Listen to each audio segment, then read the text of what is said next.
So that money is pretty healthy in the neighborhood of $70,000 to $80,000. And that is going into the general fund, so we take that as a source of revenue. Do they pay for all of the extra things beyond their salary, their retirement? Everything is their health? calculated into it. Okay, so Yep. they're sitting there and their total payment to you equates to what you would be paying for Correct. them? Correct. That's good. Any other questions? And listen, when you go home tonight, can't sleep, and you think of something like me, you know, call, just give a buzz. We're here. Tom, just one final question for Susan. So you mentioned like the investigator, I'm sorry, well, the controller, sorry, wrong day for all this. Is there anything, I'm just gonna use the equivalent of like internal affairs in a police organization. Is there any organization there that is kind of saying, like, kind of scratching their heads as well, saying, why didn't anybody come in to the village in all this time and making sure there was nothing that wasn't kind of kosher going on with somebody? I'm not making any accusations of what happened, but are they investigating as well to figure out why nobody came here? I mean, all I can say is a conversation that I had with the investigator, and there were several of them, Yeah, in that he, like I said earlier, he explained that since COVID, they fell behind. We're a small village. you said it was prior to COVID too, though, right, that no one came either? I mean, our financials have not been submitted in 6 years, so. Right, So yes, it was prior to COVID, but they don't, we're not under a microscope every year. It's supposed to be submitted yeah. every year. But I guess my point is they don't have a protocol to say if it wasn't, then there should be an investigation to figure out if somebody That was- internally there was. And that was a big surprise for us, because we felt if we called, or the steps that they took to say, listen, you haven't submitted this information, you haven't submitted this information, you haven't submitted this information. When we pull your Moody's rating, you would think that you'd be at your door Right. saying, hey, what are we doing? They probably So the- were, and it was avoided. The investigator actually submitted a letter himself, Mhm. and he heard what I had to say, Right. and I have forwarded him some documents Mhm. from the last budget hearing. He was deeply concerned, and we were residents at that time. Right. Again, like I said, I was concerned, we were all concerned about knowing what we were stepping into. We didn't want to pick up a phone or, I guess my point is, I guess I'll be more direct, and I know I'm not expecting anybody answers or anything, but if somebody was on the take there to look the other way, I hate to You say, know. I'm not answering, I'm not, just more of a comment, just to say that I wonder if they're doing an investigation, to figure out if somebody was, So the way it was explained to You know. me, like it or not, a lot of it had to do with area. So if there was an investigation going on somewhere in this county, our chances were greater of somebody coming in sooner than later. Mhm. Apparently, that wasn't the case. Right, understood. Okay, thank you. Thank you very much. Thank you, everybody. Thank you. Thanks. Thank you guys very much. We're gonna complete the resolution, but before I do so, does Vernon have anything to add? Leslie, Donna, Steve? Okay. So with that, again, this is a resolution authorizing the home rule request on behalf of the Village of Washingtonville regarding New York State Senate Bill S7285A and Assembly Bill A7633A as previously read earlier this evening. Could I have a motion on that, please? I will make that motion. Can you write that down, please? Thank you. We have a second on the motion. Any questions, comments? Okay, with none of that, all in favor? Aye. Aye. Leslie can't vote. Okay, so we have 4 yeses and we have 1 absent. So the motion will pass by a 2/3 vote. And the resolutions and home rule paperwork that we've worked on all day will be, I'll drive that up tomorrow morning about 7 o'clock to meet the Senate legislative director and do our paperwork. Thank you very much, everybody. And we appreciate everybody coming to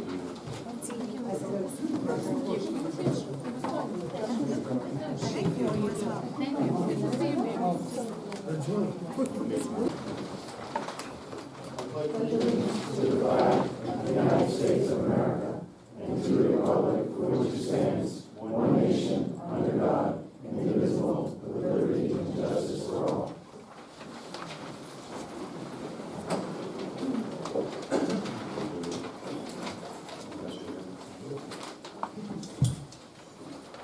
you, everybody, for coming out. I know it's a little bit short notice, but we have some tight deadlines to possibly meet in order to have the Senate and the Assembly review these bills and then pass them at each appropriate house. We currently have it, it's already been introduced on both sides of the House.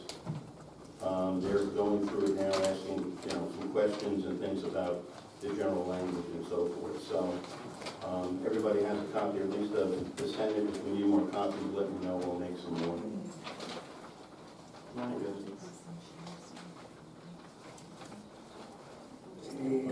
there any empty seats in the back? Leave it. There's one here, there's one There here, is there's one a couple here. right here. There's a couple here. Okay. And you can have my seat. There's a seat up front here. There's two right here, especially. Really up front.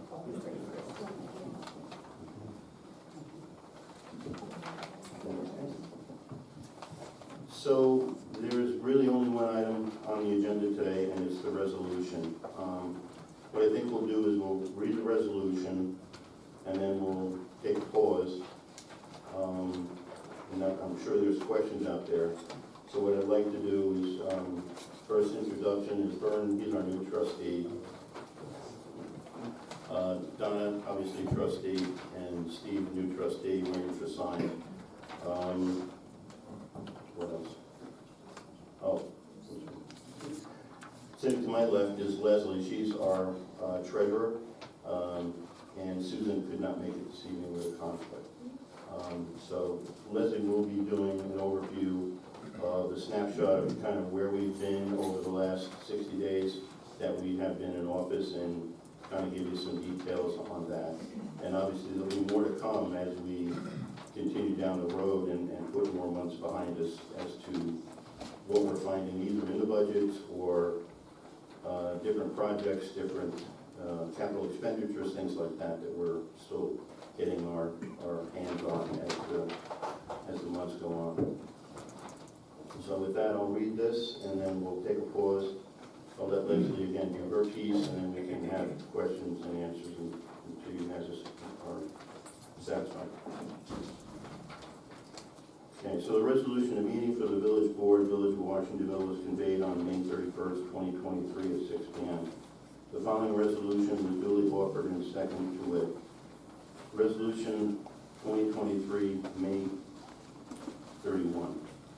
Resolution authorizing home rule request on behalf of the Village of Washingtonville regarding New York State Senate Bill S7285A and Assembly Bill A7633A. Whereas the Village of Washingtonville desires to obtain serial bonds for specific object and purposes of liquidating the accumulated deficit of general fund, sewer fund, and capital projects fund as of May 31st. 2023 bonds.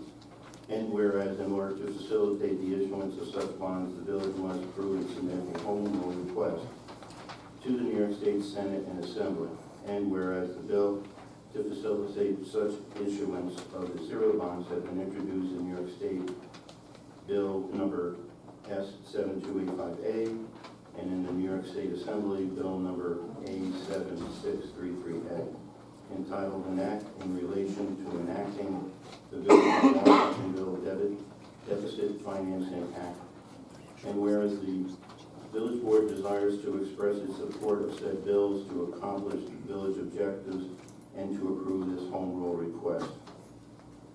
Now for it be it resolved that Section 1, the whereas clause as incorporated herein by reference, Section 2, the village board hereby authorizes and approves this home rule request to obtain the bonds and request the enactment and act in relation to enacting the Village of Washingtonville Deficit Financing Act. The village board, Village of Washingtonville hereby authorizes the village mayor to take any and all actions necessary to prepare and file the town home rule request of Senate Bill number S7285A and the Assembly Bill number A7633A. Section 4, as indicated by the roll call, vote herein, the village board unanimously supports this request by at least 2/3 of the board membership. Section 5, this resolution shall take effective immediately. So we'll hold off on our roll call, and then we'll turn it over to Leslie to go over where we are. Sorry.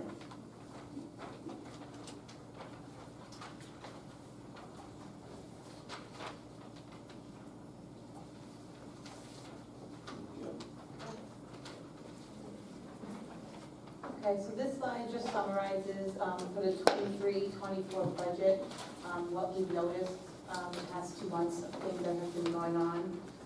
So based on inquiries with department heads and reanalyzing the budget that was adopted back in February, we forecast a potential shortfall of approximately $1.291 million in the general fund, $38,000 in the water fund, and $303,000 in the sewer fund, for a total budget shortfall of $1.632 million.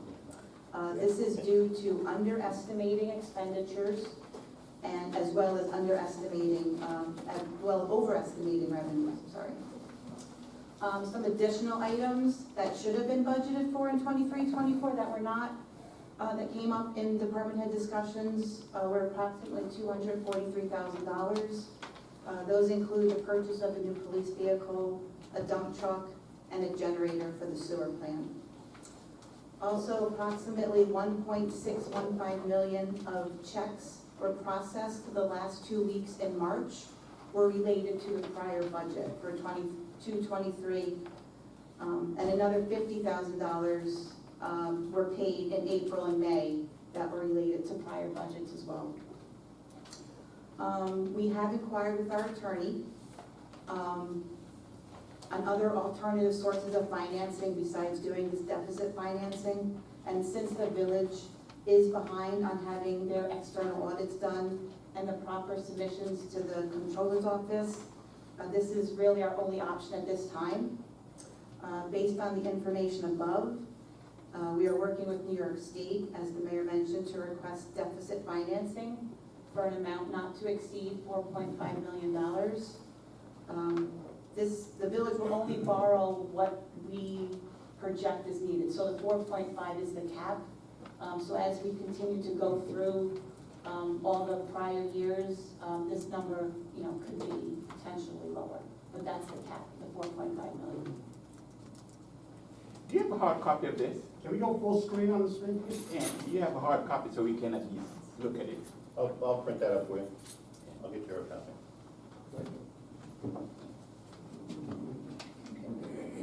Put that on. If you give me just a few minutes, I'll pump that out. Oh, thank you. There should be a button that says present. Right. Yeah, top right.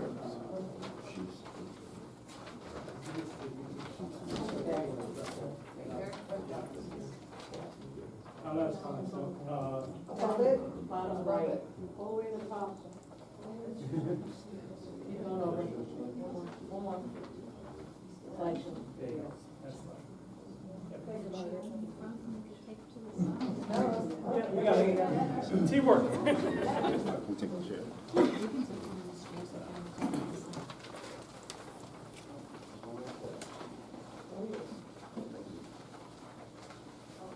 That's mine. That's that right here. That's my turn. Oh, that's yours. No, that's yours.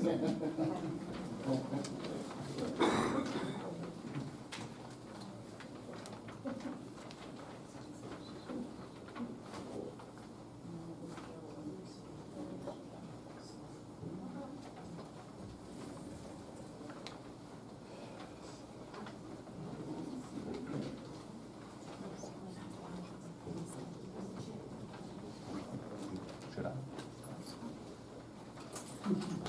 Interruptions recording.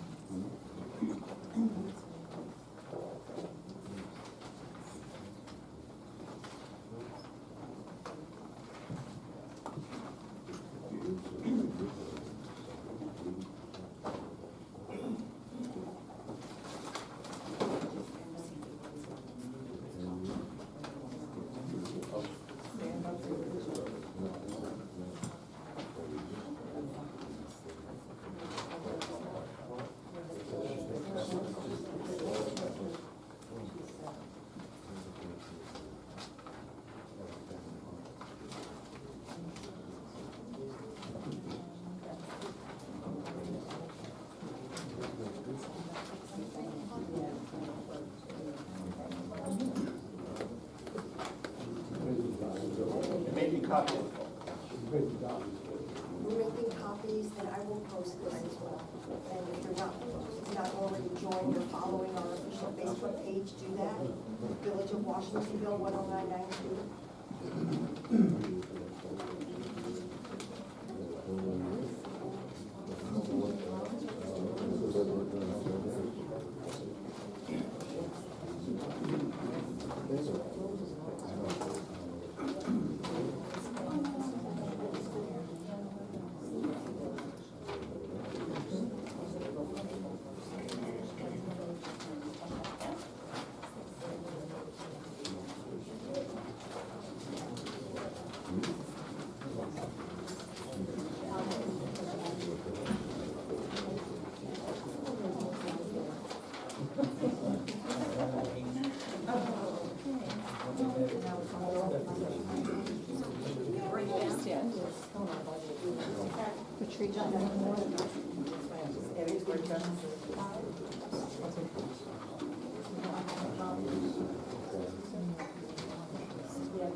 Yeah, oh, yeah.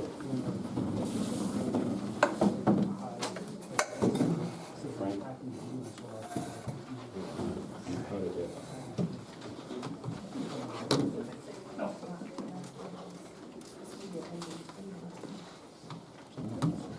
That's what I think.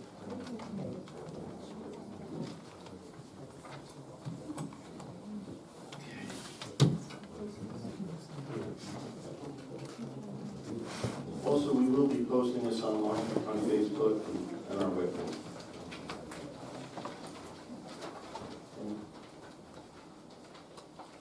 If anyone has any questions at this point, you can give us your first name, address, and your question.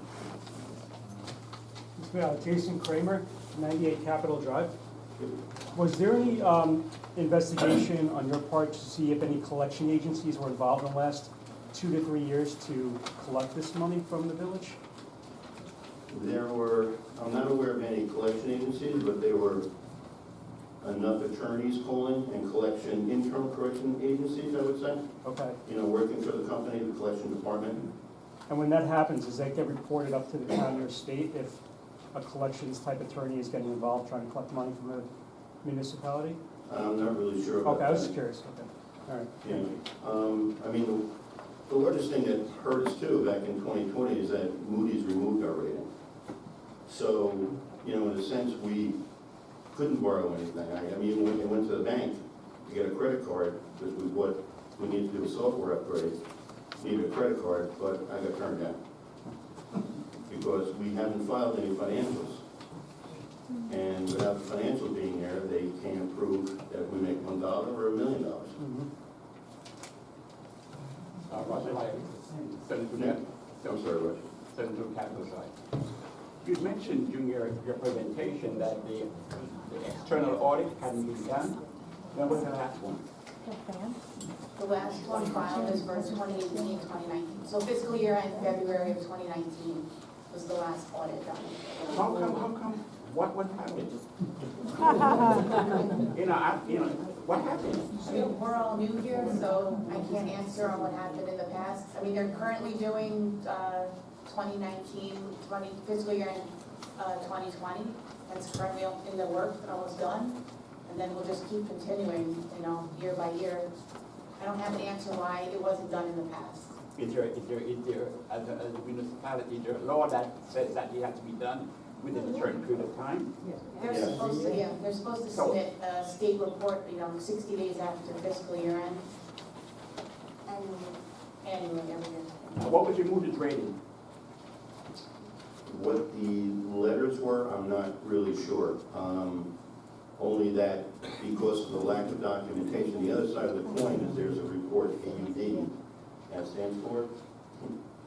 That's the state report I was just mentioning. Okay, so for that state report, because that wasn't given to the state as already stated, and that the audits weren't done, that's when Moody had sent several warning shots to say, you guys need to submit, and et cetera, and then come 2020, they did no longer ask, they just pulled our rating, which is like pulling your credit.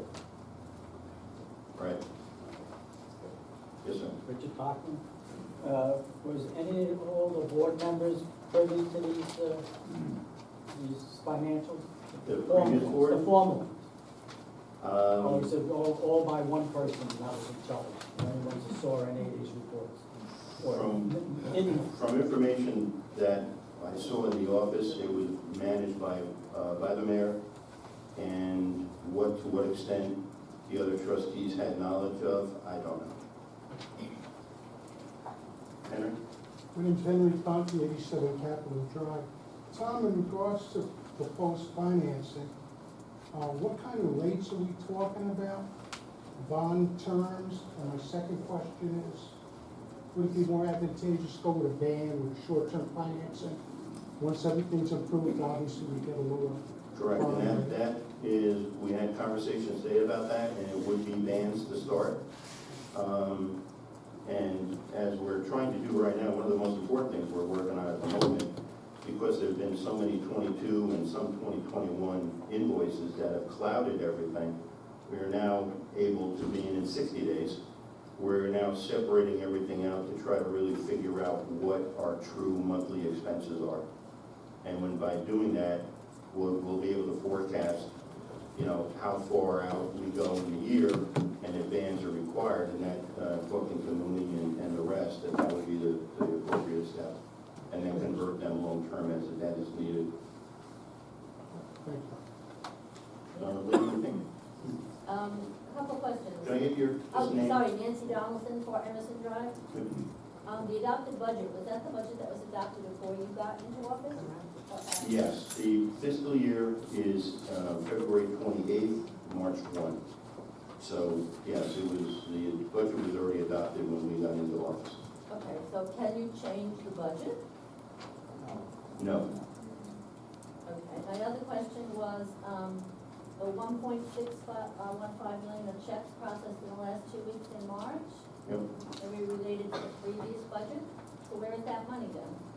And That's the problem. That's why we're sitting here tonight. Because just take your own home budget and say, I get Social Security. So say Social Security tells me, Tom, come August, you're not getting paid. So what am I doing for the rest of the year? And that's pretty much the situation that we're looking at. All those checks were written, and the majority were 2022. They were done in 2 weeks. There were no board meetings. There were no signatures. As far as I know, the checks were just written and sent, or hand-delivered, or, 2023? I'm sorry, what did I say? No, 2022 invoices were paid in 2023. That's putting the 1.6 hole in our budget, plus the other shortfalls as far as the underinflated numbers and overinflated numbers. So, yeah, that's why we're here, and that's the dilemma at the moment, is that money was paid out of our 2023 budget. Yeah. Gloria Evans, Washington Boulevard. Just for the record, for clarifying for everybody, how long have we had a treasurer? We've had a treasurer, you've been on board since October, November, October. Prior to your position, did we have a treasurer in the village of Washingtonville? No. Thank you. Yeah, Tom? Yeah. John Donaldson, 4 Emerson Drive. Just for some perspective, what is the village budget, the total budget, Approximate 6.7, 6.8. and its revenue?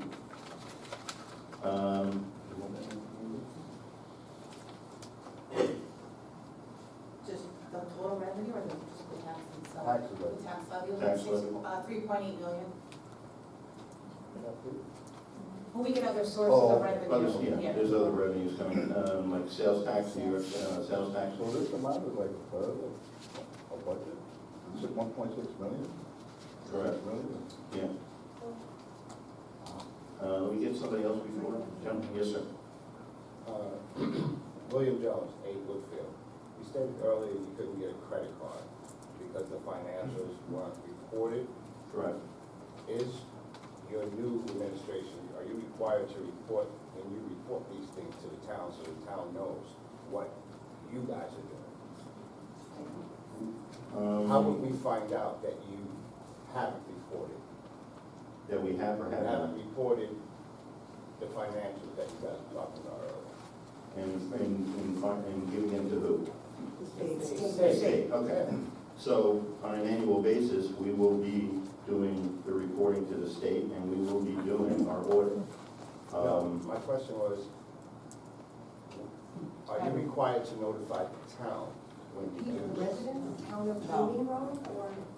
When you say town, I'm sorry. They'll let the state know, it's two separate municipalities. So the village has to report to the state comptroller. But how do we know that they do it? Yeah, So I there's know a we question. do it, You would get on the and we're website. not in the same situation, because let's say, something happens and you guys don't do it. Right, And then so- we're back in the situation 5 You know, years from now. I got you. To me, it's transparency and it's putting everything out there. So these things will be on our agenda when we're talking about them. When we submit the report to New York State, it will be online. All right, it'll be in the minutes. Okay. You know, from a communication standpoint, if there's more that we could do, we use the CTY messaging system pretty frequently, and I hope it, it's helpful to residents when something is going on like this meeting, right? But everything will be public, and if we're not doing our job, we'll get dragged through the coals, but that ain't gonna happen. I'm telling you right now, because living what we're living with right now on a daily basis, it hurts. It hurts. And we're doing everything in our power. We're doing what we're doing right now. The Senate and the Assembly closed down in 2 weeks. So this all had to be in and done. We did this from last Thursday. And we were able to get Senator Skoufis and Assemblyman Marr on board with his team and their teams. It was unbelievable to put a bill together in the amount of time that it was done. We were able to get a copy of a bill that was done for the village of Suffering. I always forget Suffering. And we took that as a forum because back in 2016, they had the same problem. And there's been plenty of towns and counties that have been somewhat in this predicament. How they got there, I don't know.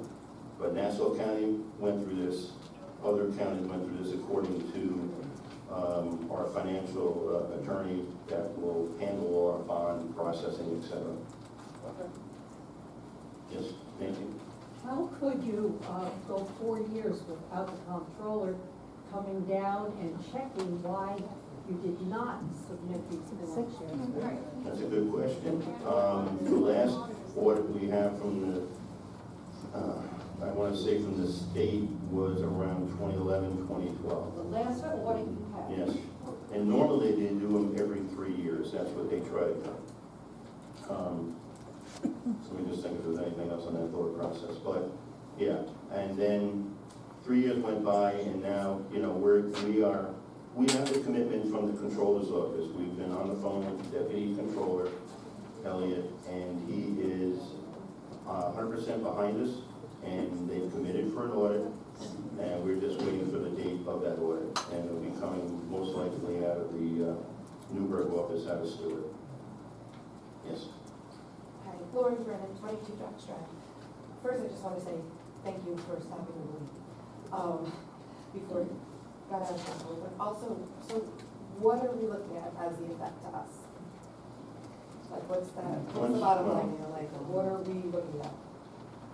The number, I can't tell you exactly what it's going to be, depending on what we end up borrowing at the end of the day.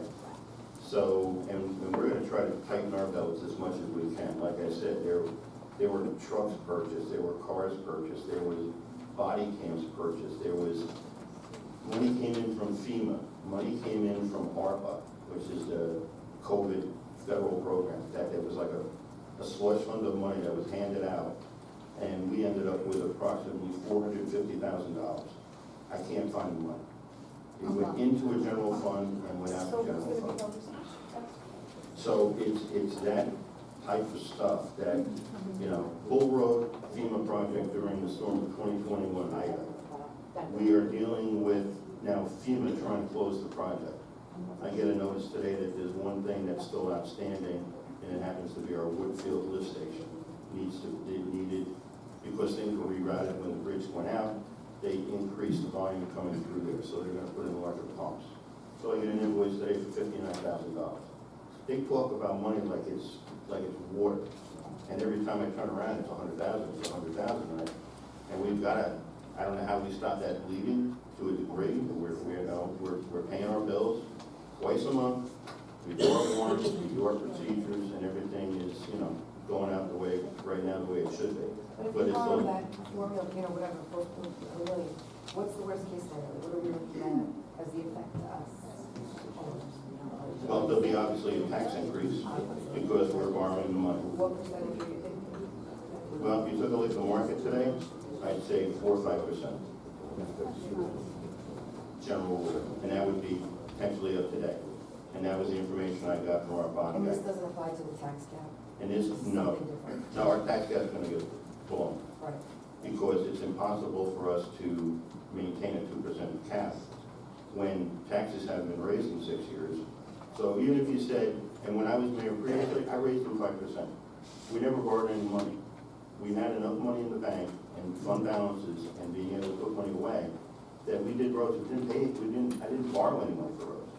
And 5%, if you really multiply it out and look at it, sounds like a lot, but it's, you know, maybe $100 a year. I mean, it's minuscule, small potatoes. But if you take 6 years, multiply times 5, that's a 30% increase. And then, you know, now we're talking about this. And, you know, I wish I was able to get this kind of money and put it to roads and infrastructure and things that have not been done in this village for a number of years. And it's, you know, and we're paying the price. It happened before with COVID mayor.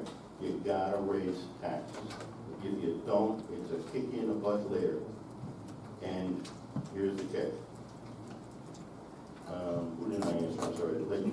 Page 17 by the rain. We have accounting firms here that you worked with, right? Here, before. Good question. Yep. Are they gonna be held accountable for this? Very good question. Well, the accounting firms are doing basically the audits.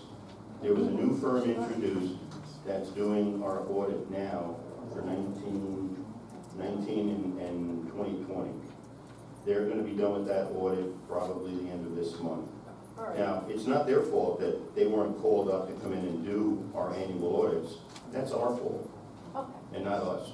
Previous board's fault for not bringing these people in to do their job and do the reporting. So, you know, if you ignore it, it's not gonna go away. So what they do, 2020, they pulled your bond. But, and we also hiring another firm, okay, because we need this other firm, because the other thing that happened is in that last 6 years, they didn't use a computer system.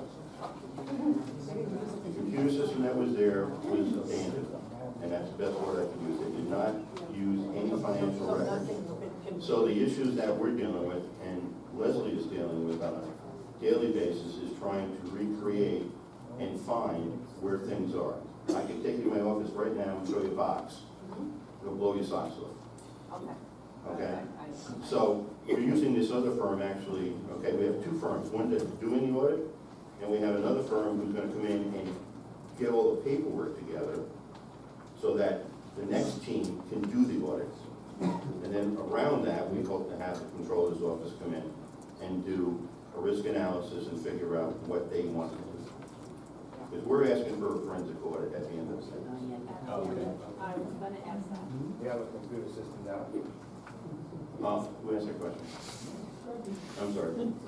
Well, we're using what was used. It's called QuickBooks. Leslie could probably expand on it a little bit, but I can tell you, yes, after our first month, we purchased what they call the Edmunds financial system. So it has everything soup to nuts, and we've already paid a portion of it. Implementation will begin shortly, and Leslie will be leading that charge from a project management standpoint, so we can get that up and running as quickly as possible. We're treating this like brand new install, like a zero budget. We're not starting with anything because we can't trust any numbers. And when we do our budget coming up in 24, 25, that'll be a zero line budget too, which means if this line item says it's $25,000, to me, it isn't $25,000. We're gonna start at zero. All the department managers have all their invoices. We've asked them to put them by code, and that's gonna be their budgets. That's what we're doing. So it'll be as accurate and as actual as possible. If you wanna add anything to it? One more question. Yeah, Dave. Yes, David Dunn, 1 Lincoln Drive. I just got a question. When the board comes on, they take an oath, right? Is there anything gonna be done about what they didn't do after they took the oath? Can't answer that question. Listen, I think everybody Anybody has gonna their be own held opinions. responsible? That's what I'm asking. You know, it's not our call, but if, let's put it this way, if an audit is done and things pop up, then people will be called to the carpet, and that'll be done by New York State, and it's happened before. But, it's just,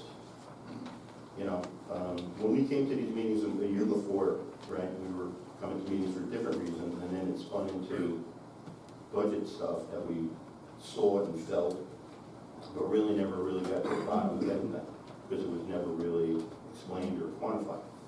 And the budget that was presented by the old board was basically 2 columns, plus and minus, and the calculations within this little spreadsheet thing were incorrect in most cases. So, when it said it was gonna be increased by $30,000, it was actually showing a number less than, it was insane. And that's not, in my mind, the kind of budgets that you present when you're doing it. You want a trend of history, 3 or 4 years, so at the end of the day, you know what your incoming budget's gonna look like. So, and the revenue has gotta be accurate. If you're not accurate with revenue, we sat at this meeting, they had 1.3 on their budget for sales tax. I called Orange County, it was 1.1. I said, you're $200,000 over. They never changed it, they submitted it as is at 1.3. So who are you kidding? If they got back in, then maybe it's, what was going on. They only paid really, at the end of the day, what I feel is what they really needed to pay. And then the rest was just out there. And then we get elected. And this is what we're faced with. Yes? The question, the people who are in the office, Mm-hmm. they're paid people. Yes, ma'am. So what jobs do they have? So when we walked in the door, this place has been understaffed since I left this office in early 20s, like 2011, 2012, wherever I was. We had a water person, we had a clerk, we had a deputy clerk, we had a treasurer, and then during the summer months, we had interns from the high school. I'm sorry? There was one treasurer in there. Right, that was there. That was back in 2020, or 2010, 2011-ish. Today we walked in the office, Christine's our clerk. And we had a building department. 2 people, 1 full-time, 1 part-time. No water person, because they resigned the day of us getting into office, or the Friday before they resigned. There was 1 person, I think, I'm not even sure she was full-time, but she resigned. And the rest is history with the board. We had 2 board members also resign the day we took office. 2 remaining trustees resigned. So nobody can explain what they did when they were here? I mean, you don't go back and ask them, or like ask Mr. There's no one to ask. Ask Mr. Everybody Bucko, either, they never hired the replacements, and if they were hired, some of them were just part-time. And some of them deserve, Christine has been here almost 30 years. there's nobody to back her up. So we are interviewing shortly for a deputy clerk. We are going to be hiring a part-time water person who will be handling the billing. Because the good thing about this, when Edmunds is installed, everything will be integrated. So right now, everything that we're doing on the water billing system is manual. The guys go out and they read it, they write it on a card, the card comes back. We have somebody right now with Susan Walski, who's become our water billing expert person, and she's the one who's entering all the information into the system. And then when the checks come, and the amount of water meter, and you guys experience it, so I know it's out there, and we're knocking them off like, I can't even tell you. And we're hoping that this billing period, there might be some changes, a little bit of fluctuations, but I want to stay to your favor, and if it isn't, and you think there's something wrong, just give us the bills before, that current bill, and I promise we'll get back to you. And Susan is pushing the guys that we have on the water side of the house off the charts and replacing meters, replacing whatever needs to be done to fix the problem. We're reading inside, we're reading outside. We found meters that weren't even working at all. We found a house that hasn't paid its water bill in 4 years. Another development we have, the meters are so messed up, we calculated it, we lost $1 million, not $1 million, we lost 100 million gallons of water of billing in the development that we have. And we're knocking this off one by one. And I know you guys are really frustrated about it because it's been out there and there's been a lot of complaints, but we are now getting thank yous and we're returning the phone calls and we're resolving people's issues. And so we'll continue to do so. Yes, sir. Hi, Ron Hyman, Alexander Drive. Is the $243,000 of additional items, is that included in the $1.6 million that you guys are short? No, that's on top of that.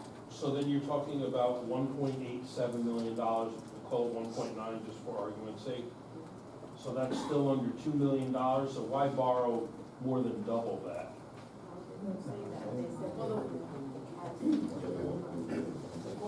No, they're borrowing 4.5, but they're only going to use what's needed. Right, because when you do these bills, the one thing we didn't want to do is underestimate. And again, what most of the communities did, like for example, there was Yonkers, I think they borrowed $55 million to maintain the city. We're looking to keep it at a number, again, that was presentable to both the Assembly and the Senate. And we believe, again, we're hoping we don't need that money. But you can't go back to the well twice. And we just want to have that availability to do it if we need it. And the numbers, again, a lot of the things I was saying before, invoices are showing up. I'm getting a bill emailed to me, $25,000 for a payment for a truck. I have $17,000 payment for a small tractor. These things are just popping up. They're not documented anywhere, and they're not in the budget. How can you tell if you have the truck? I'm sorry? How can you tell if you have the truck? Oh, it's sitting in our lot. So I'm just gonna ask the question one more time because I'm not sure I understand the answer. So if we're called 2 million short, you're borrowing 4 million, but you can only use up to 2 million that you need, but we're still borrowing 4 million, is that right? We're being appropriated to spend up to 4.5. We're not gonna borrow 4.5 and then, That's you the understand? credit limit. No, I'm hearing different things coming. Or could I just say one thing here? This is like a home equity loan. You may go to the bank and you may tell them you want $40,000. They will give you a line of $40,000, but you don't have to take that $40,000. You take it as you need it, and that's what they're doing. They're taking an authorization which is hopefully higher than needed, and as they have to take it, it will be taken. Not all, and you only pay interest on what you take. So, that being said, so how will we know, two things, will we get the forensic audit results? Would that be made to us? We're working with the Controller's Office to get that done ASAP. We want it done 30 days ago. Well, I'm sure everybody would, but once you have the results, will we be able to see We're gonna share everything. what's coming? Okay. We're sharing everything. And then we'll also, if, is there some sort of, check and balance system that you guys have to go through so that we're not just continuing going to that 4.5 million home equity loan and taking as much as we want? Is there gonna be some sort of check on that before you go above the 1.9 million that we're short? Potentially, I want to say that the state will be asking for documentation from us to show where we are. And that's what I said earlier, as far as being able to put our budget together now to know what our actual expenditures are per month. You know, for example, we could be stable, same amount, say it's $300,000. But there's 1 month when we have to pay our insurance, that payment is $168,000. So there will be a spike in that month. And those are the things that were paid due in 22, but paid out of 23. So they already, if that money was there, they already took that money out. So what am I gonna do in December? December will come, they're gonna be looking for 168 so we can insure everybody, right? And we just need to be prepared for that. So, you know, we're trying to be as close as possible to this. We originally, the previous bill was at 5 million, again, up to, but we lowered it to 4.5. And once we have a better understanding of what we're spending on a monthly basis, we're gonna project that out, and we'll know exactly where we are, because all tax revenue from residents has already been in. That's in. So we only have sales tax and fines and forfeitures and just minor stuff at the end of the day. So we'll probably be able to forecast that out pretty well, and where we're gonna go and potentially then what we need to borrow.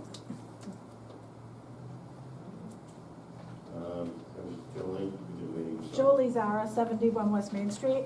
This gentleman who just spoke, one thing about checks and balances, at least that I have recently seen, in previous meetings with the old administration, they apparently just paid, the mayor paid bills.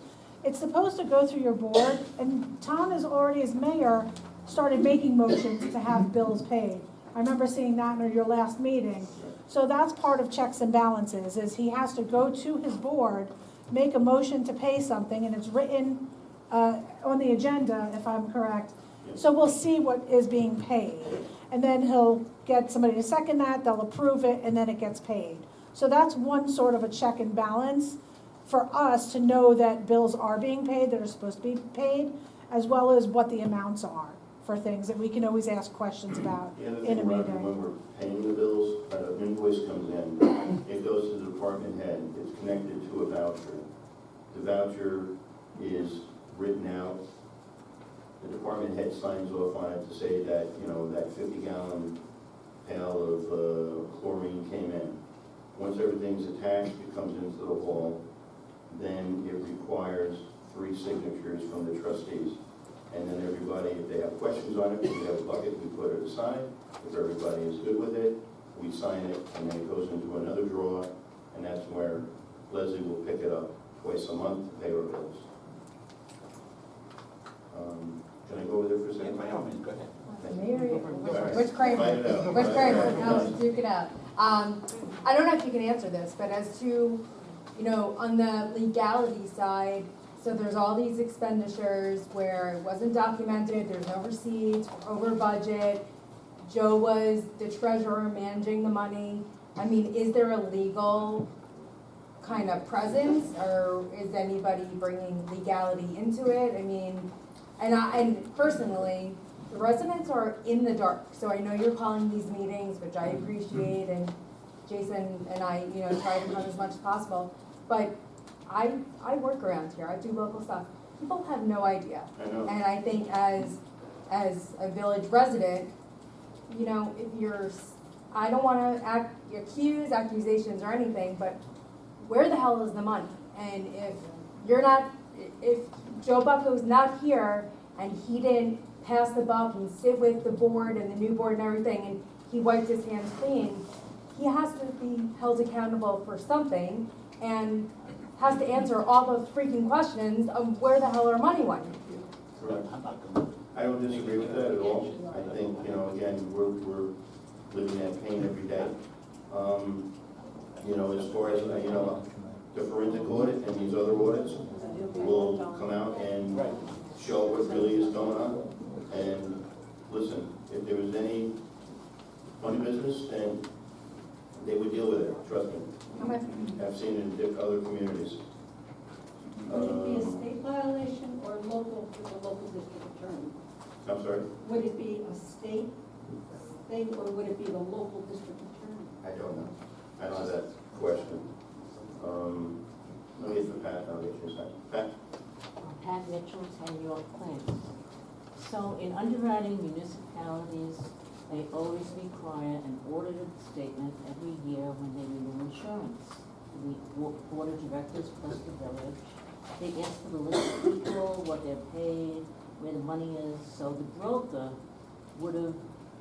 has to have something that was issued. So you want to start there and find out what they got for financial documents, because the insurance company wants it. They have seen villages, towns go under like crazy with crazy things. And it's very, they would have to ask that, because otherwise you open up to suits big time. And it's claims made, which means it's a big problem. So I think we should talk to the broker and find out what Joe's and people did with the financials. So just to add to Pat real quick, again, Jason Kramer, I know of a different insurance company that came in here in the last couple of years when Joe was here to bring in a better rate. Do you know and ask, who that was? I won't want to mention, but yes. You should tell me. I've been in I'll tell you, business a long time. okay, I'll tell you out of the room. But they asked for all the financials you just mentioned Yes. required. Joe refused to give any information. So it's entirely plausible, I think, that maybe the insurance company that has the insurance for everything in the village just looked the other way and said, okay, we'll give you I that. don't think so. I don't know, but I know that he refused. Anyway, my quick question, were you done, Pat? Were you done with your, I said. Basically, yes. Okay, There's a lot of work that has to be done. We can find Tom, you out. mentioned just really quick, and I know based on the questions, they're all been great, by the way. You mentioned trucks, the cameras on the police officers, which I know there's an ongoing fee to pay for all that storage, and it's expensive. Can anything be liquidated to free up money to sell off things that the village doesn't need? Is that an option? Like, have you? I mean, there's always options. It's just a question of what we could basically give up. Okay. I don't know if there's anything in excess that's really like, I mean, personally, I don't think body cams in a canine unit is needed in a village, no disrespect, chief, but like in a village of our size, to have that, you know, and certain things seem like frivolous spend. Well,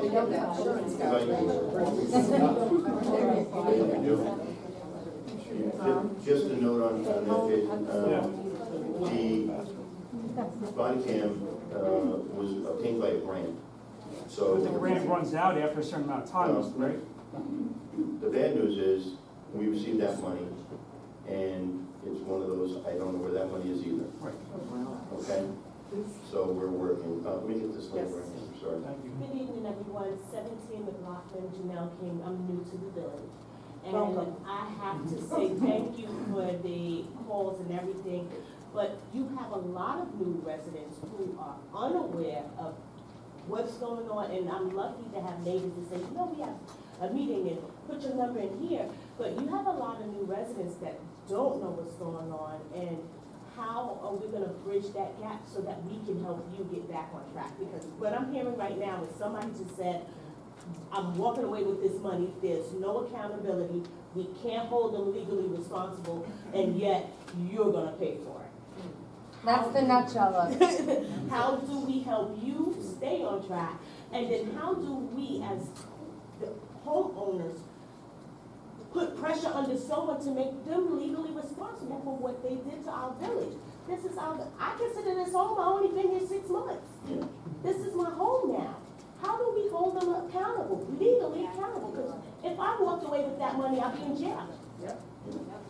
Well, I don't know, you know, I'm just, you know, saying I don't really know either way at this point, right? So I'm staying neutral with it. I can't say that money was taken. only an audit's gonna be able to really identify that. Exactly. I'm not an auditor, you know, like I said, there's pockets of papers everywhere with checks, voided checks. It's gonna be up to the auditors to take that and track the money and follow the money and see where it goes at the end of the day. And we have to, you know, trust them. Like I said, there's a lot of communities south of us and on the island where people have been taking out handouts. So, it's, you know, that does happen. So, and like I said, we're pursuing everything we can do from an audit side, and we're doing everything we can to get the comptroller's office in here for that financial audit. Yes, Kenny? I think the people probably want to know who your insurance company is, that's public knowledge. Yes, Commercial insurance. Okay, which is a very reputable firm. Right. We use them in the town. But the major thing is, when you do this, you get estimates from several people. And some of them can place your insurance in different locations, but they are the ones that handle it all. Right. But if you need to get quotes from several places, the locals, the ones you have. Right. I mean, it's on our list to do. In light of everything that we ran into, it slid down the pole a little bit. It's not on the front burner. We know we want to challenge every current vendor to give us the best price. And if it's not Marshall and Sterling, and it happens to be Johnny's Insurance Company, and they've got the best rate, and they're matching everything that's going on, then so be it. I mean, we're here to save money. We're here to do the right thing and do our financial fiduciary responsibilities to you guys. We live here too, right? We just happen to be on the other side of the dais, and, but we all take this super serious. And, you know, the reason for the 150% I feel transparency is because I don't want anyone to ever say they didn't have a chance to talk. Our attorneys are going, you're gonna have a public meeting tonight? I said, probably. I said, if they show up and they have questions, we're gonna talk. I said, never, ever have I shut down an audience to speak and let us know. Because you know what? Where's my wife? She says every day, we work for you. And, you know, and she tells me every morning before I leave the door. And so, but, you know, but it's the truth, you know? I mean, we're here because you guys entrusted us and elected us to be here. Some maybe did, some maybe didn't, but we're here. And we're gonna do everything we can for every resident and make sure that this place is running efficiently and that we're responsible to respond to you guys. Do you know when this bill is coming up for a vote? I'm gonna drive up this information tomorrow morning, and within 2 weeks, it should be on the floor for a vote. Does Scoopers have an idea whether it'll pass? Does he know? They all feel positive about it. It's already been introduced. There was only a couple of questions from the minority side of the House. Will the governor sign it? When they sign off, there's no reason that they wouldn't. No one in their recent memories or far distant memories that the people that we deal with from a bond and the attorneys have ever seen a municipality get turned away. What kind of a bond rating would we get if we hadn't been enforced? Well, we answered that one before. We're guessing somewhere. I spoke to actually our bond guy today, and he was thinking 4 to 5%. We had Jolie one more time. Yeah, just to answer you and also Carrie, one of the things, you know, pointing fingers, I'm not the greatest person to appreciate the last administration, but there might not be, you know, like taking money or something. A lot of bad decisions were made. One weird one was like renting a generator or something, right, for thousands of dollars. It cost over so many years, $200,000. So it's bad decision-making that has really lost a lot of money or may prove to have been what lost a lot of money. So I think that's more of, you know, once they get into the paperwork and document things, they can go forward from there. Yeah, I wasn't, Yeah, no, I know. I just, fingers. I know. It's just like, if nothing's documented. I personally have asked, which everybody, most people know, I had asked for myself specifically, crickets. Right. So if you have nothing to hide, I'm asking a legit question about a bill I have. I'm a decent person. But you point your finger, Sure. says me. Well, but regardless, yeah, it- it was a charge. Don't say you're not pointing fingers, you were pointing fingers. No, what she was, what I- she I is just saying said that, but I'm- with regards to right. like legality Just and keep stuff it like to that. questions, please. I appreciate it. Way in the back. That's what it means, you're pointing fingers. Those bonds that the village actually have right now, do we have a bond for this building? Yeah, We're paying it? there is a bond for this building. There's a bond and a ban, still outstanding currently.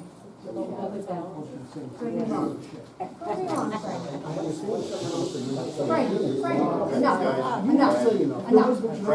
Frank, please. Thank you. Do you know where your balance is on those roughly? Because that would help you if you get them paid off. Paid off with this deficit finance? Not necessarily, but when they're, there is a span of time when they will eventually be paid. We can get that info for you. I want to say this building is almost paid off. They borrowed 1.5 when this building was purchased to buy it and then renovate it into the village hall. And what was the length of this new bond that you guys want to take out? I'm sorry? What's the length of time of this new bond that you're taking out? The- 20 years? We would start with bands, and a band is generally 5 years. Bond anticipation note, is what they call it. Yes. Any other questions? Yeah, Tom, do we know what the current debt ratio is on in the general fund? No, I don't, Henry. That's something you get back to me on, I'd appreciate it. Sure. You read the template? Thank you. Yes. Just so that I'm clear, and you brought up a great point with the decision. So it's the fact of the audits are not complete and that's the information we wait for, or we just know for sure that things should be in place and money should be where it should be and it's not there, you can't find it? Because that's where I'm confused at, so that's why I asked about legal issues. So this, the thing that's hurting this budget is all the checks that were written those 2 weeks, okay? Okay. The overall audits for the other budgets obviously is unknown to us. So again, if it was a financial computer system, you'd be able to print the reports out and do what you need to. They'd hand it to you and say, here you go, whatever. But because it's not, we have to go through files, pull stuff together. It's painstaking and it takes a lot of time. And now we still, again, have another 3 years yet to do. And we're doing that as feverishly as we can. Does the village have a bank? We Who's use the bank? TD Bank right here in the TD building. Bank? Yes. Would they have a record of, They have all our checks. yeah, They have all the checks, but if we find checks without an invoice, then we're scrambling to find the invoice. And then, potentially hundreds of checks, now you're trying to go back and go to the vendor. If you can't find it in the file, then you're saying, well, listen, and this is what I'm assuming an auditor would do, right? If I get a check and I don't have a voucher, then go find me the voucher. And if I can't find the voucher, then I'm calling the company. And if you don't give me the voucher, then I got a check that sticks out like a red flag. Do you have an internal auditor? right. PKF, yes. So they're our auditors, yes. No, internal. Internal, An like internal an auditor. employee, no. Our manager, in a sense, is Leslie. I guess you meant an internal accountant. She is our accountant. The treasurer is your accountant. Yes. Yeah, she manages the bills. I'll be honest with you, you need some more separation of responsibility. I'm sorry? You need separation of responsibility because that's the reason why I don't think the treasurer should be the accountant. I think maybe you should have an independent part-time accountant do that. Or an outside I'm right. Does it require 2 signatures or yes? Yeah, like I said, through our voucher process, the checks and balances that it comes signed by the department head. Then the department head, with the documentation that's attached, is put in a bin for the trustees to sign. We require the minimum of 3 signatures. From there, if it's looked at and if we have a question, we'll call up Chris from the sewer plant, whatever the question is. If we doubt it, we put it to the side, because maybe there was something in the documentation that we were questioning. So that Anything but besides that, then goes to Leslie. She's the check and balances, then to review it again to make sure that everything is where it needs to be before she pays it. If she finds something, she brings it right back to the department head. So you think that process under the previous administration may have been? There was no process. There was no process like that. There was no process. I know, okay, because So it's So right on my first day, there was a file, no treasurer. Monday through Friday, on our clerk's desk. And I had noticed it, and I'm like, and it looked like nothing but invoices. So I said, well, what happens to this? She says, those are for you. And I said, really? I said, so tell me what you do. I open up the mail, I take invoices, I put them in the day of the week, and then you come by, you grab them, and you pay them. I said, no more. I have one last. So all that meant was, the mayor was taking those invoices, some in his office potentially. Putting them in a drawer. Some had, I can't find a lot that had a voucher, so it was approved, right, by the department head, and he would just pay the bill. Do they have two signatures on those checks either? No, one signature. Right. Yeah, once we have our computer system, it will require two signatures. Yeah, no, there's holes all over the place.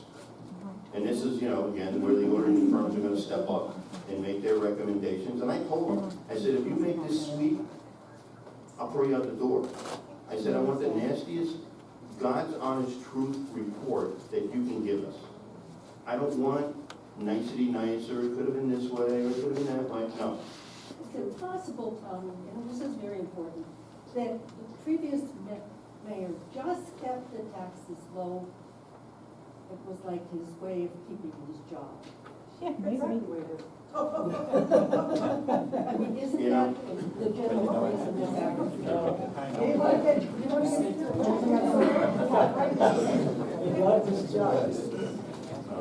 What else did I not see?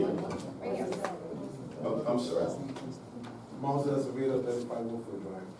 What operational cuts have you done so far and are looking to do for the rest of 2023 instead of trying to borrow the money? Well, we haven't done any cuts at this point, because I think, again, within probably next couple of weeks, we'll know exactly what our monthly expenses are, and then we will need to take a look at that.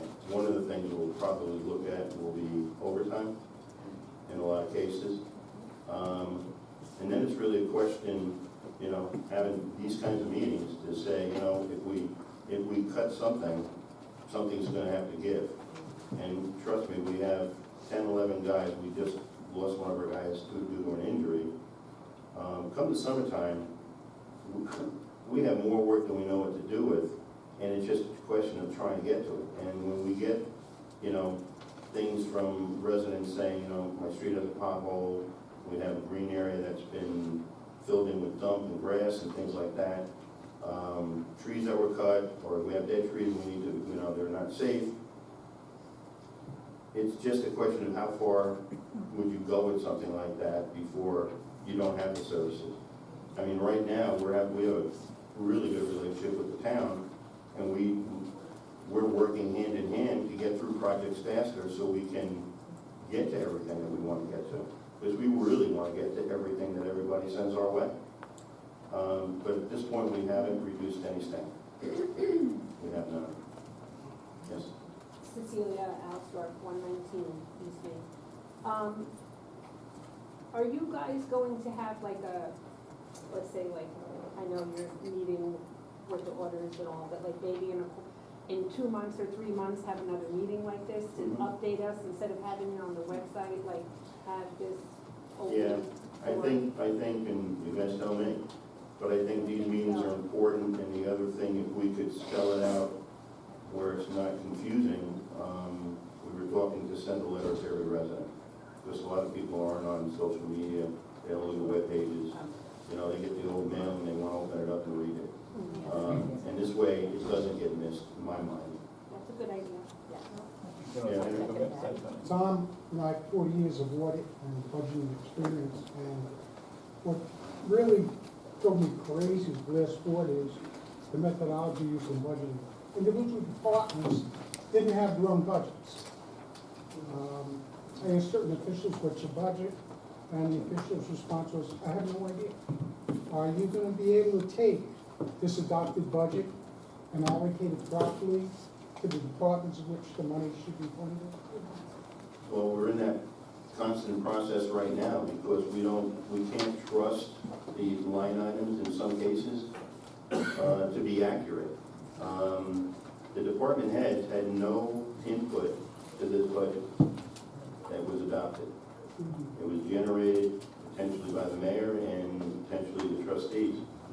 So without input from your department heads, and they're not aware of what's going on, so how do I know you dropped my line item by $30,000 and, you know, potentially that money was there last year and I plan on using that money, but you don't know it until the budget's adopted.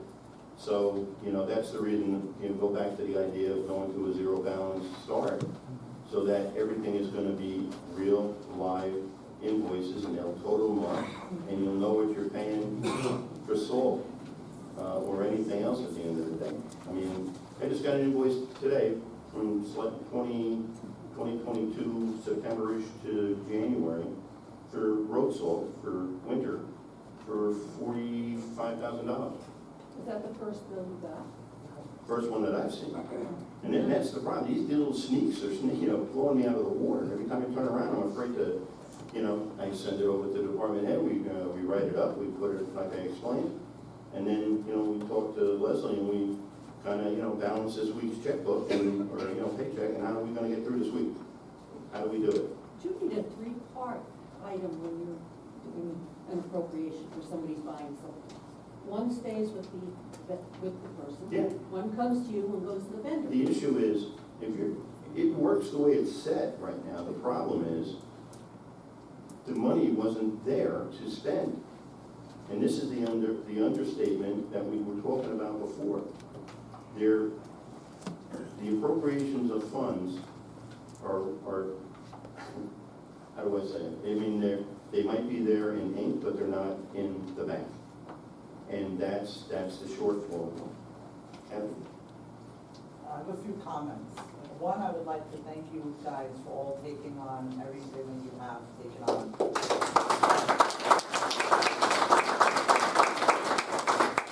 I know working with you, Tom, on the town board, the only thing that me and you usually disagree on is how much caramel I get in my frozen coffee.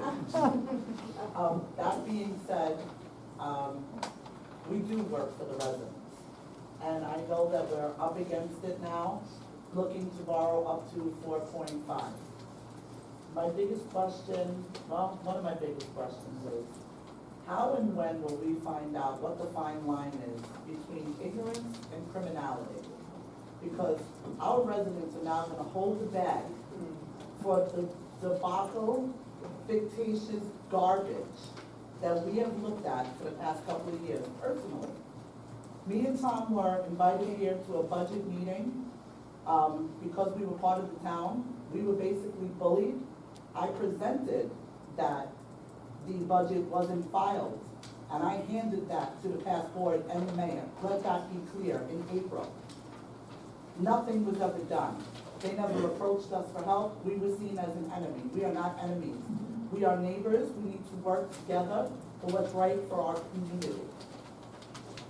My next statement is, all of these things that we're still finding, you know, we're gonna borrow up to 4.5, but there's no end in sight. I don't know how you haven't had a heart attack yet, because I'm on the verge of having a heart attack, and I only talk to you here and there. I don't wanna talk to you anymore, Tom. You stress us out. You know, I feel for all of us involved, but we have to find a way to let residents actually know what is going on. Because the past budgets were fictitious numbers. There's no other way to say that. They were taken, you know, people were talked to when they wanted to, when they weren't wanted to. There's too much of that still open, and we're still bleeding out. So we're hopeful that we can stop the bleed. When does it stop? And when does the accountability come in? And I'm not accusing any of you. I have had nothing but full transparency from this whole board. Any questions answered all the time. I don't have that issue, but the issues that still might lie beneath are what I'm still very concerned about, moving forward for taxpayers to hold a large tax increase. I mean, we were just battling with a carton of the eggs was astronomically high. You know, now it's come down a little, but how high will our taxes go? And I know that you can't answer that. But that's my biggest concern for our residents in borrowing and doing what we're doing. I know that sometimes in the criminal world, people rob things and then they have to pay back restitution. I hope that that might happen to put us where we need to be. Because I wouldn't want to neglect somebody to not buy their kid a pair of sneakers because their taxes went up too high. And I understand it. Again, I want to thank all of you for having these meetings. And while this financial crisis is happening, I would encourage this to be as frequent as Leslie can deal with us. And I think that then that will bring full transparency to everything. Yeah, we all totally agree with that. I mean, as milestones are hit, as information becomes available, it will be at potentially a regular meeting. If a special meeting is needed, we'll certainly do that. Summer months are usually a little bit quieter, but in the background, we're doing a ton of stuff, trying to get this stuff all straightened out and, working with the Senate and the Assembly to see where we I do have go. one question. So to follow this bill, will you be hiring somebody else to make sure that these quarterlies are done? And the projection for the 3-year, or is that gonna be like? Be Leslie, just found out.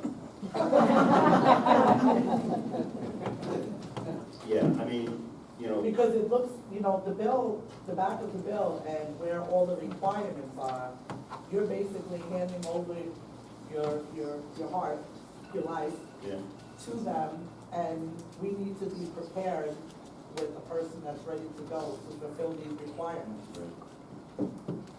Maybe she'll back me up on this, but by the time we get to that point, hopefully we'll be close to being live on the new software system.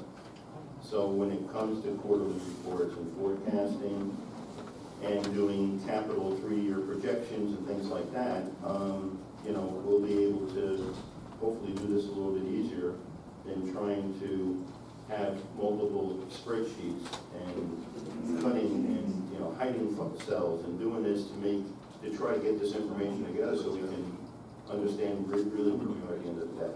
So hopefully we get there faster than we need to or we want to, and then I think those reports will help us out big time. Just a quick point before talking about cutting expenses. I think it would be very irresponsible for the village board to spend any money on fireworks. I don't think that we're in a position to, and I think that spending $10,000 or $5,000 or $10 when we are in this situation for 10 minutes, I'm sorry, that's just, I think that we should really cut down on a lot of the stuff that, we're not in a position. Can't work on vacation, Any show of hands of anybody in that same boat, kind of feeling that? I would have to, because of the cost of the fireworks. Over and insurance. of the insurance. I'm actually trying to get some alternate funding from other areas, not us, to get that money to be somewhat donated to us.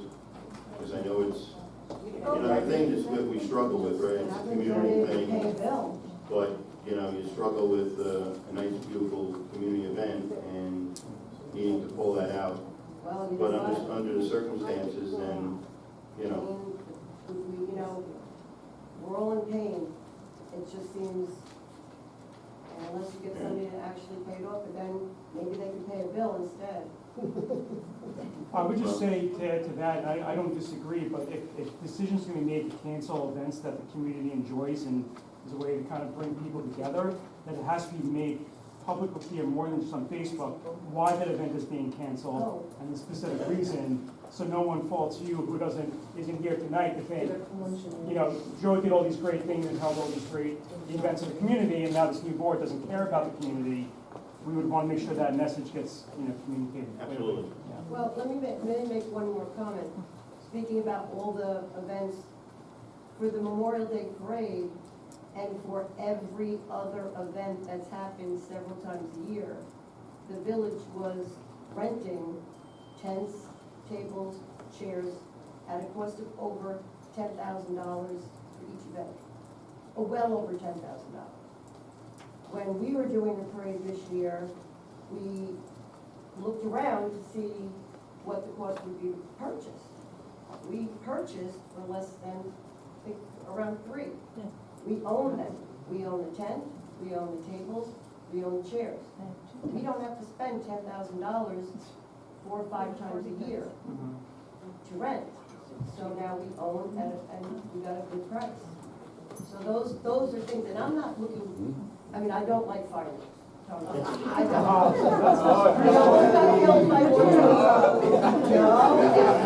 If you ever were in Monroe years ago and one went up and didn't go off, and it blew like a 6-foot by 12-foot hole, maybe 5 feet, well, maybe 20 feet away from us, I'm petrified of them. But I'm just saying that I think that it's irresponsible to pay for things like that when you're, I don't know, it just, don't cancel a lot, you can cancel fireworks. So that's the umbrella with the events committee, and we are not the umbrella for the events committee.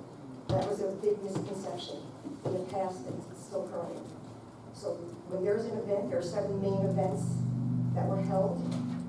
They do the fundraising. They fund those events. We will support them, but we do not fund them. You actually kind of, in a way, do fund them, because That's right, I understand. DPW, and it goes into overtime, and it goes to draining the budgets of those departments with events that sometimes we just don't need a party if we can't pay a bill. Understood. And I get that a lot of people are gonna be upset about that. And they have, now. you know, we could probably take consensus. Do you want to see a firework, or would you like the pothole filled on North Street? I think we'll win pothole. I'm going with pothole. I live on North Street. I'll buy everybody's car for the season. Stay in the parking lot.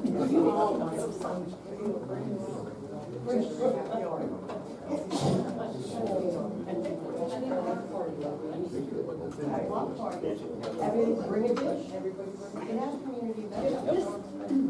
If this bill goes through, very likely that the governor will sign it almost immediately. What do you project will be the time when you will be able to go out and make the first loan approval, so you can start paying the bills that are coming in now, that you don't have the money to pay? Okay, so Mooney and the bond attorney said, as soon as the governor signs, then we can actively go after that. So, I'm on the timetable on that, always, like you said, you know, everybody's going home in 2 weeks, and they've got to get it off to the governor and get her to sign. And like I said, everybody seemed very optimistic about it. This isn't, you know, one of those controversial things. This is, you know, one of those things that need to happen. So as soon as it is signed, you would be able to go out and authorize a loan. Correct.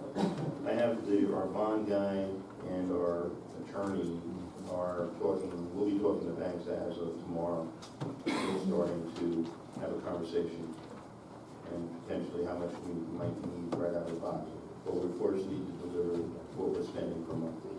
We need to do that just for our own sanity and for borrowing purposes, so we can kind of look at, you know, what we're spending per month and making sure we get to February. I have a 2-part question. So the first one is, what do you do if you don't get this? What's our backup plan? We're not thinking that way. Okay, but is there a backup plan or just nothing? Not really sure at the moment. Okay. But yeah, I've put a call into our bond guy to say, has this ever happened? He said no. Okay, So every municipality that has been in this situation, city, town, county, has received it because of what it is. okay. You know, again, it's not like we're asking to build a bridge when you don't need a bridge and everybody's gonna question and they're gonna debate it until the cows come home. This is, you know, financial deficit issues, so that's what we're doing. Okay, second part, is there a way legally, as a fundraiser or to raise funds, to have people prepay a portion of their taxes for next year? Like, there's 1,800 houses, if people could pull together 500, that's almost $1 million. Sorry. I'm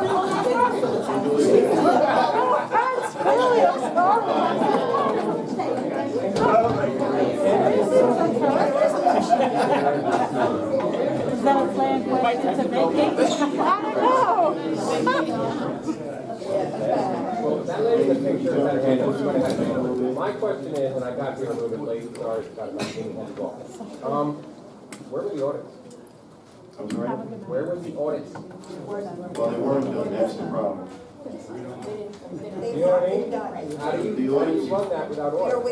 I was talking to someone else before I got here who was named unnamed, and I was told there was no audits since 2016. How do you get away with that? You know what, it's, you know, it's like everything else, you're responsible for your own destiny.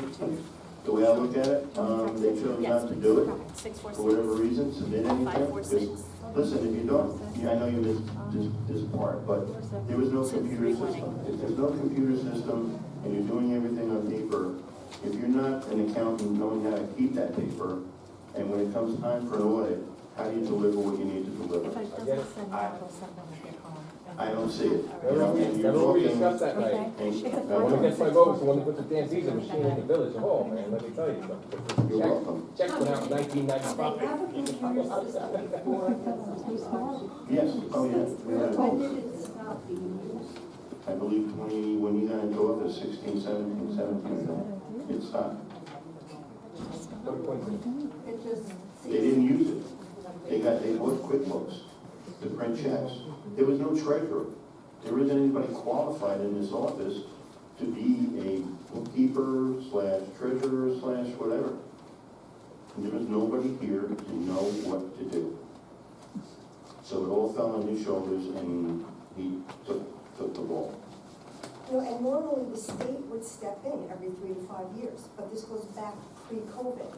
I called the comptroller's office personally myself when we were running, because I didn't know what we were going to be stepping into, and I was concerned. And I was told that they had fallen behind. The request was made, we sent the letter.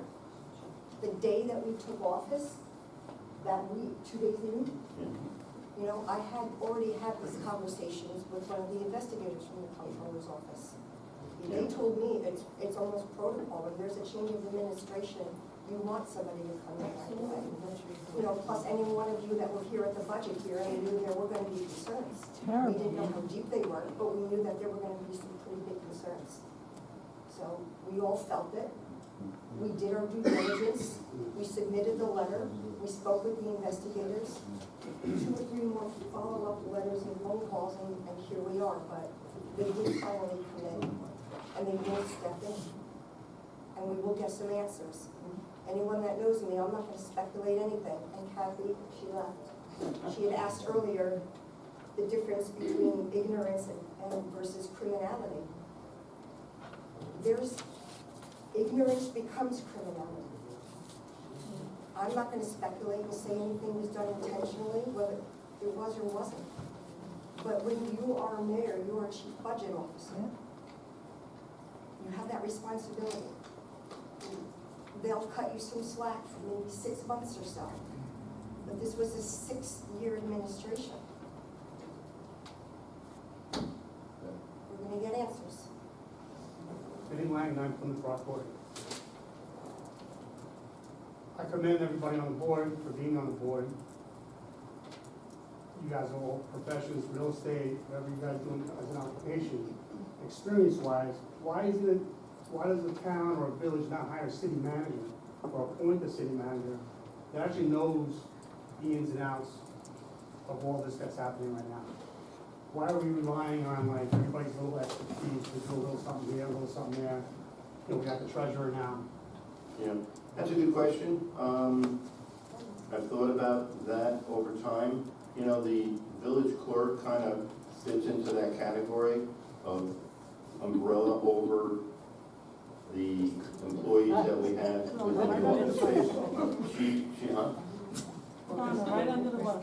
So, you know, not that she's the one as the treasurer paying the bills, but when it comes to the billing clerks or any clerk that's in there, they basically report to her.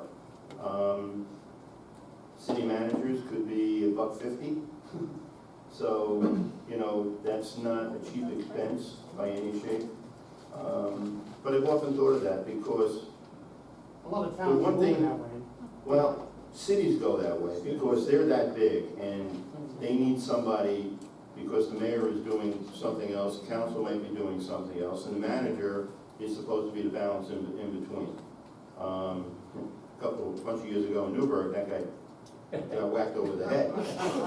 You know, so, you know, let politics play what it plays, but at the end of the day, you know, if the board is really in tune to what's going on and paying attention, and the residents are paying attention, it really, you know, in not being able to see reports and things that were due, that's 5 red flags. I mean, there's something seriously wrong there.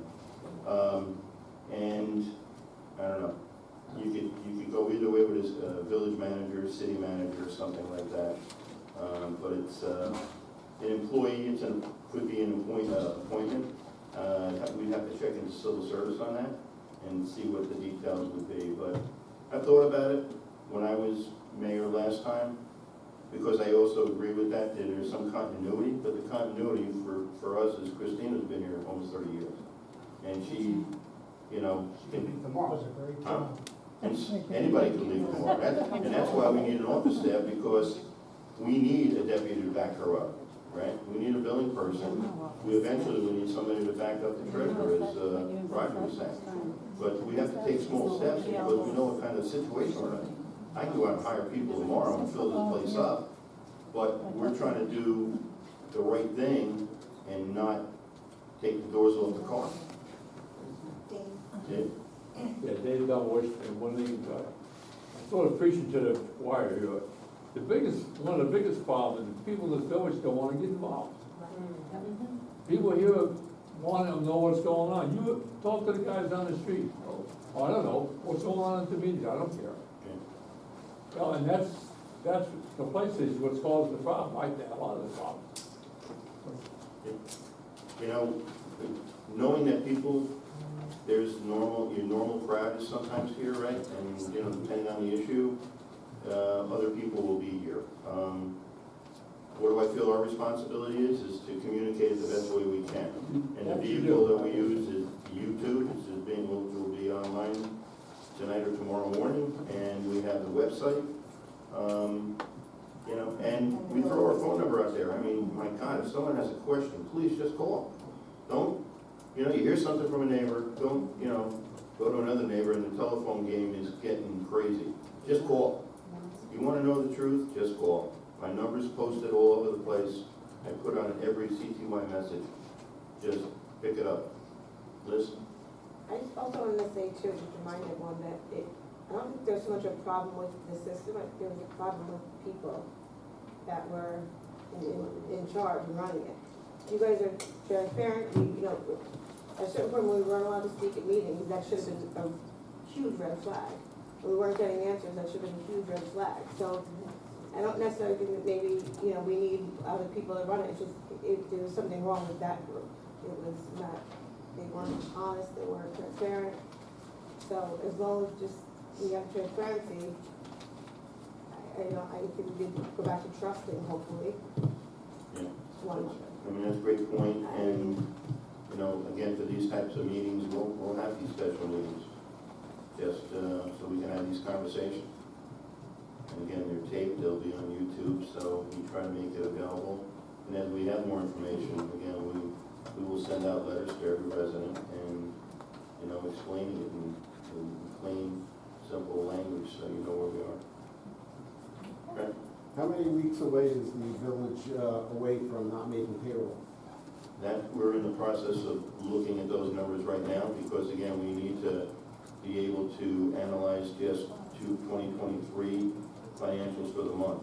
We're in 60 days, so Leslie is now trying to, you know, we'll be carving out the 22 invoices that we paid, and we need to forecast it out. Again, like I mentioned, some of these insurance payments are huge, and we have a sewer plant, which is coming out of the sewer, but that's gonna be close to 90,000 or so, that's gonna come out. And we're actually doing a lot of work in the water and sewer budgets, because the water budget only had approximately, what, 200,000 left, which was desecrated. Money was taken out. The way this accounting works, and correct me, but you have three funds: an A fund, a G fund, and an F fund. And F and G are water and sewer.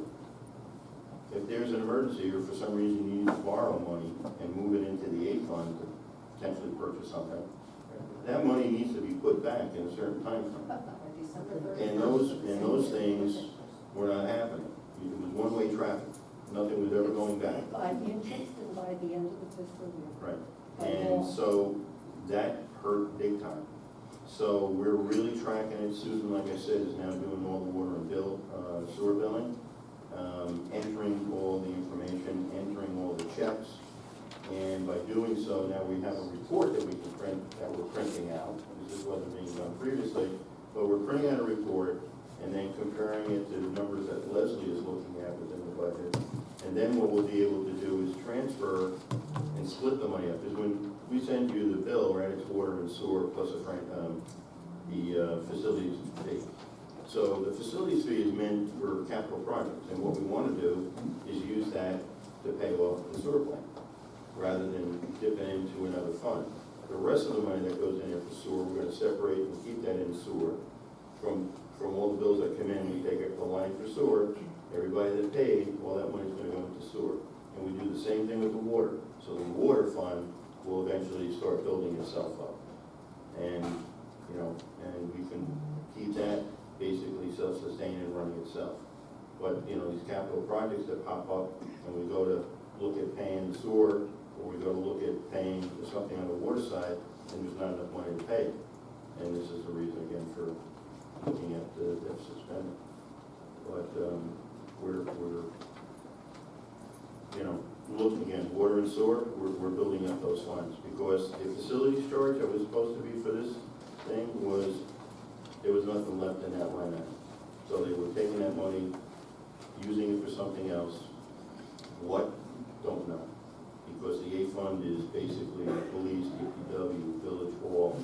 It's basically everything that we have. And then the sewer, of course, and the water.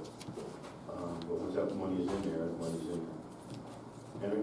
Tom, have you been able to make any kind of cash flow projection for the next month or 2 months at all? Other than what we have on the revenue, I don't know if we've really calculated any particular what's left to come in. We have sales tax, that's huge to us. That's, you know, a couple $100,000. And I think we were scheduled to get 1.1-ish. And so that'll be broken up into 4 quarters. But I'm going to talk to County Exec Newhouse and see if they can basically forward us our payments in advance, so we can continue to fund this thing out. The other thing that we do pretty help to get a pretty decent check is from our SRO program, which is our police officers that are in the school systems. And there's a budget for that, and the school pays for our free